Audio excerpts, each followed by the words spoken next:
Okay, so here we have the keyboard naked. It's a completely different kind of fun, haha. But let's see what we have under here.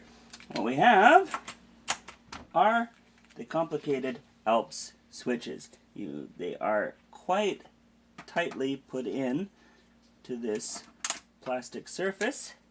You can see under this plastic surface is the normal keyboard underneath.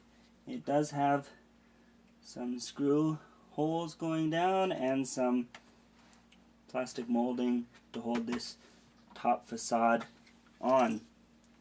Alright, let's flip it over and see what we have. Okay, so what we have here is just a few details about the keyboard. Okay, that's interesting. A little rundown on how to change some of the effects. A quick schematic of the keycap.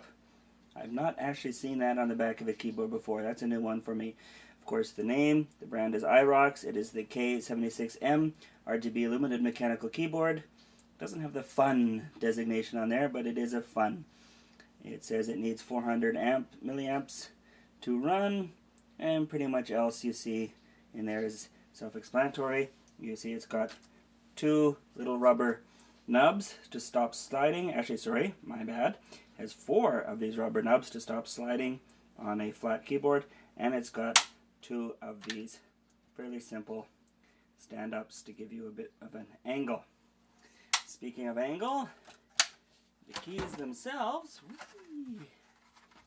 are a very standard 104 layout with a bit of an angle, a bit of a sculpting. Each keycap itself has a good lip on it, so you can feel exactly when you're in the center of it. And you can see they are a double shot. If we can zoom in on there, no, it's not going to focus. This is a double shot keycap. It has the interior, which you can see is the part that the light will shine through, and a solid piece. These letters will never ever wear out, and since these key switches will probably never wear out until we're brain interfacing with computers, this keyboard will last you a long time. The only thing is, you do have the typical, you can't make a full circle. Apparently someone's figured out how to make a full circle, but until I see it, I won't believe it. What else do we have? Oh, this will change the illumination. We have a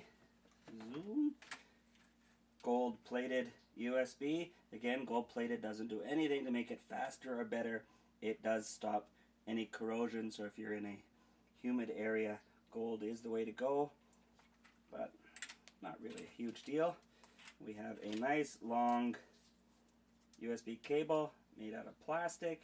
It's a fairly standard thicker cable, and it is solidly connected to the keyboard. It does not come out, but that's going to protect it for a long time. That's pretty much it. I hope you enjoyed taking a look.